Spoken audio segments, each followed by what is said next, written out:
Hey all, I was asked to help you guys out with inlaying beadwork onto leather. This is a simple, quick, easy tutorial. This is a top piece that of course I've already scribbled on. So it's kind of a little bit easier to show what's going on. This is a bottom piece that is super thick. It's just crafting paper. Usually when you do a bottom piece on a belt, I kind of like it to be a little bit thinner so it's still really pliable, but not super, super thin. So I would actually lay this down, but it is going onto a halter that I'm already hand stitching and doing. So unfortunately it cannot. The glue that I usually use to put on my beaded leather pieces is a Beacon 527, and it dries really fast, dries clear, and is waterproof. So it is a great glue to find if you can find it. E6000 is another one. There are also other beads that other glues that you can use, but I found that one to be the best. Do not use a Loctite glue because it will eat away at your beads and the finishes. If you decide to go with a new glue that you just found and you just want to give it a try, make sure you ask your loomer for maybe a few beads or something in between there that you can actually test out on a small strip instead of, oh, I'm going to lay this strip down, put this new glue on, and it eats the beads or the finishes. That's really frustrating and it's really time consuming. So with that, I usually take my bead piece. I already have one piece already securely woven back into here, usually about up into the cross, so it's really tight. If you guys like the finish without the warp strings, have your beader weave these warp strings back into the beadwork so that it gives it a little bit of a cleaner finish. It's a little bit longer to do, but it does look a little bit nicer. I like the warp strings out so that when the leather crafters will then sew across this, and this will be in the leather. This will hold it tighter down. So I feel comforting to myself that it is going to hold a little bit tighter. So at this moment in time, I usually take my beadwork and I put it in half. Well, I put it in half because I want to center it as much as I can on my leather. Well, some of these craft items I can do that people do request. I do them myself.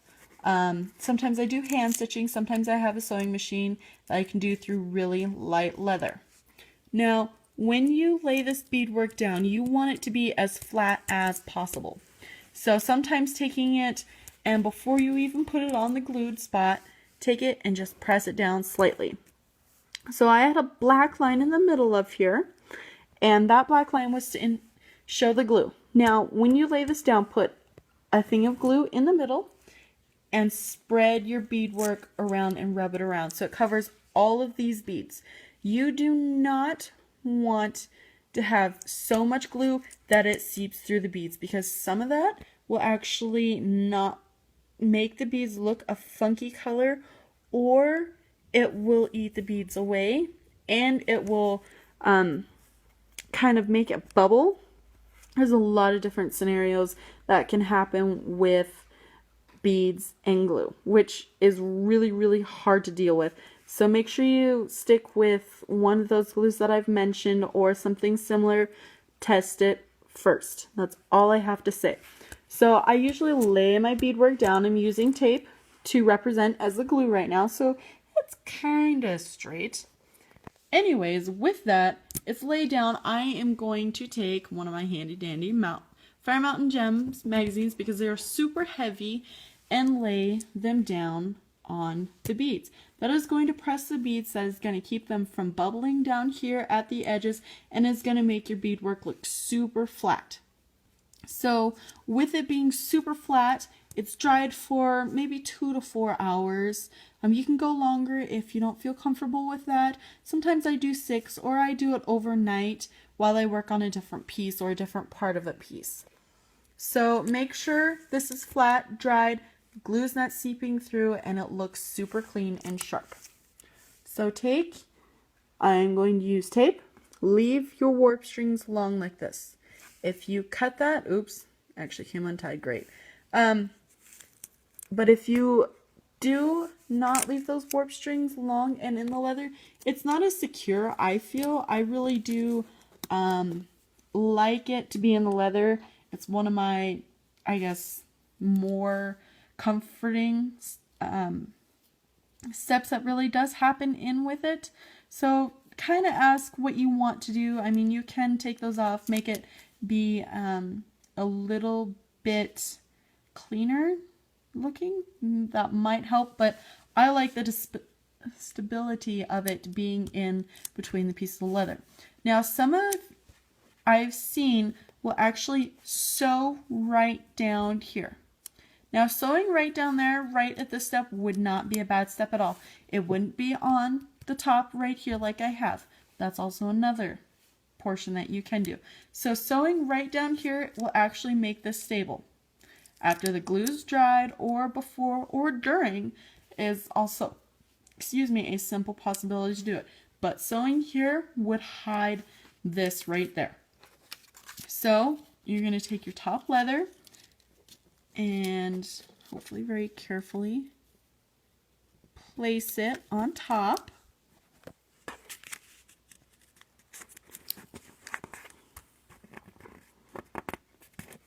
All right, so it's going to look a little bit like this. Hopefully you can get kind of a clear view of what I'm trying to say, even though my noodle might be in the way. So stitching here is also a possibility on top of both the layers. Also stitching underneath, like I showed before, is also another possibility. I know some people like to do a little bit of the filigree carved work over top of the beadwork. That is okay too. But just make sure that it is secure using the same glue, like the Beacon 527 on the bottom as you did the top is safe also, because it's not going to hurt the beads. Don't do a whole bunch of it. It'll be safe and secure. I'm not sure about other glues that you can use, but I know that there are probably other possibilities. So when I take my piece to somebody that does leather work, I want them to show their art. My scribbles are, of course, the filigree, carvings, basket weave, whatever you guys want to do in there. I can't draw those, so I just did scribbles. I really prefer those scribbles to be all the way up here, all the way, so that not only am I showcasing my work, but you are showcasing your talent, your beautiful carved leather. I love that look. That is probably my almost favorite feature of doing beads and leather. So please be open-minded. Make sure, sometimes this is not a very big space. If it's a belt, you're going to have a bigger space. If it's a bracelet, you're probably not going to have as much as you think. Stitching along the outside and the ends is a definite must. It'll keep both pieces together, as everybody should know. And for everyone else, it just gives that super clean look.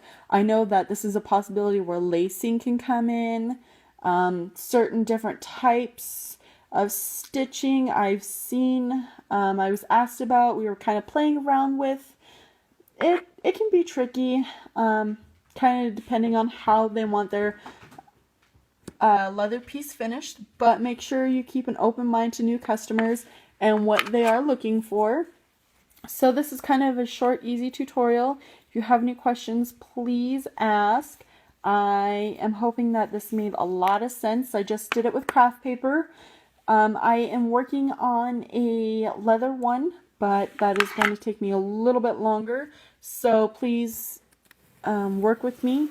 But just to make sure, there are so many possibilities on inlaying beadwork. Do not sew through the beads. If you are going to hand sew, all right.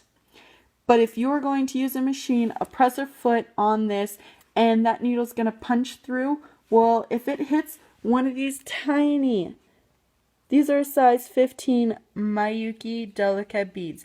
They are super close, and that is what I prefer. So hitting one of those beads and popping it and busting it is probably one of the hardest fixes to do. So please be very, very conscious of definitely what goes into beadwork. what we have to do, what we deal with, and our size 11 beads. There also are bigger sizes, but some people don't work with them. Keep open-minded. Patterns, they are very intricate at times. These ones cannot be rounded, so if you're going to add this to your leatherwork, be mindful of the person doing the beads, because they can't make all these shapes rounded. It doesn't work like that. They're beads. That's all I guess you can really say. So if you have any other questions, please let me know. You can either get a hold of me on my personal Facebook, or I have a account at Twisted Spur Beadwork. If there's anything else I can do for you, I can actually loom up pieces. I'm definitely really open to that right now. And if you have any other questions, just let me know. Thank you. Have a great day.